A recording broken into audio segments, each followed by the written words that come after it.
Hello and welcome. Today we've got Richard Taylor and we are going to be discussing that, especially here in the UK, my community, and of course my family as well.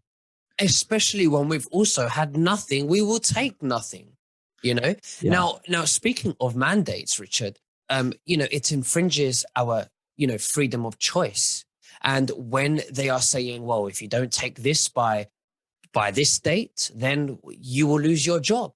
Can't people see that this is a form of blackmail? Yeah. I had a nurse on my show a couple of weeks ago, Gemma, and she'd been working in the NHS for 25 years, frontline nurse, worked through the pandemic before there was a vaccine available, and everyone clapped her. And now she's going to face the sack next year because she refuses to take this medical intervention. I think that this could, reportedly about 40,000 people will lose their jobs. So we've gone from clapping them to sacking them. And, when you look at that, and they worked through this pandemic without the vaccine, and now they're going to be sacked. I mean, as if the NHS isn't in crisis already. It already is. I mean, nationally, our NHS is a disgrace. I'm not talking about the frontline workers. I got friends who work in there. I got friends with doctors and nurses. I'm talking about the structure, the institution. People who worship in the NHS as if it's some kind of God. And they've changed the image of God, if you ask me, into the NHS and this kind of, worship at the altar of it. You can't say nothing bad about the NHS. The NHS is in a mess. It was in a mess before the pandemic. Successive governments, whether it be Conservative or Labour, they've never been able to deal with it because the whole thing does not work. It's not fit for purpose. You've got diversity managers on 160 grand a year. You've got executives on 150, 200,000 pounds a year, middle management on 100,000 pounds a year, and they don't do the job properly.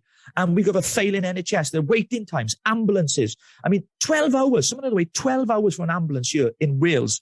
Just a couple of weeks ago, it was reported. 12 hours for an ambulance. It's shocking. And I've experienced, my wife, she had a suspected heart attack last year. And year before last, was before the pandemic. I called an ambulance and they said to me, we can't get you. You're looking at 6 hours. Can you get a taxi for her? I'm like, I'm at home with 5 kids. My wife's just had a suspected heart attack. I can't get an ambulance. So I've experienced what it's like.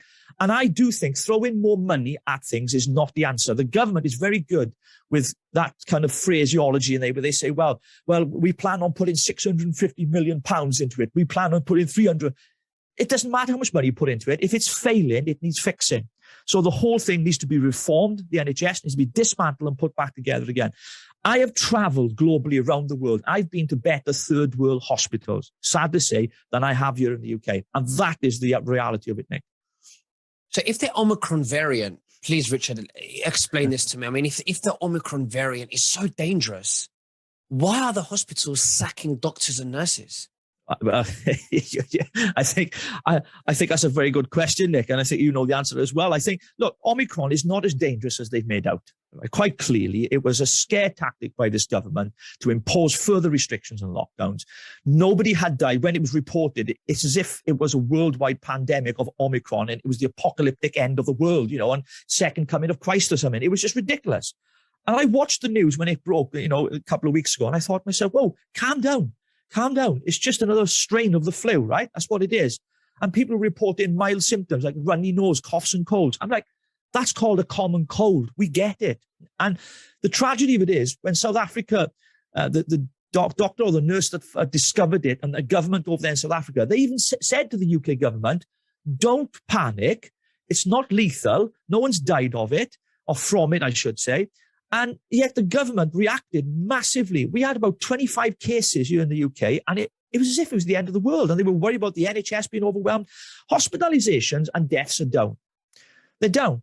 They're not up. So this Omicron has not had the desired effect that the scaremongering lot want us to have, because what they're doing is they're using it, as I said, Nick, to put fear into the hearts and minds of people, which is our job, is to win back the hearts and minds of people, to get them to understand that their freedoms and their liberties come with risk. We're trying to remove the element of risk out of life. You can't do that. With my freedoms comes risk. When I'm free to drive my car on the road, there's always a risk when I go out. To take that risk element away is not to go out in my car. So what they're doing is they're stripping all this element of risk away from our lives, and at the same time, ripping the freedom rug from underneath our feet. And I think, what we're seeing happening right now, it's only going to get worse. I wish I had some good news for you and your viewers, but it's only going to get worse. But It just means we need to ramp up our fight and our battle against this tyrannical government here in the UK. So if they're vaccinated are safe, who exactly is overwhelming the hospitals? Well, winter months, the NHS, they're always in crisis. If you check the newspapers for the last 12 years, right?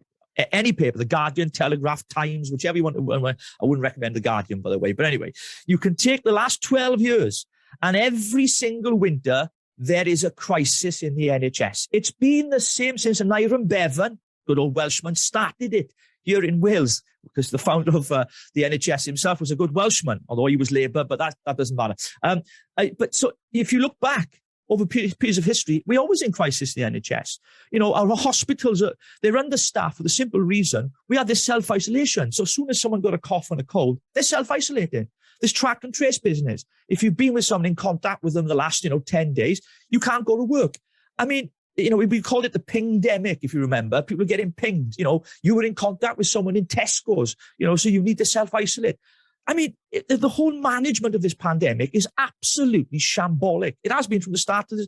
And I think until a public inquiry is done, and there will be one, hopefully, and it's independent, the damage that this has done, not just to the NHS, but to society, to people's mental health, to people's jobs, I mean, it's absolutely seismic. It's huge.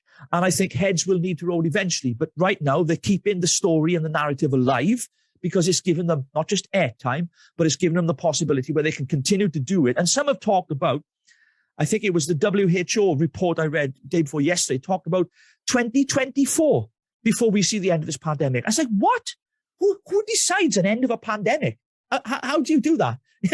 Turn the taps off. I mean, it's just crazy. And I do think that for me, I'm still involved with politics because I think that's the democracy that we've got left in the country. We have to use those democratic levers.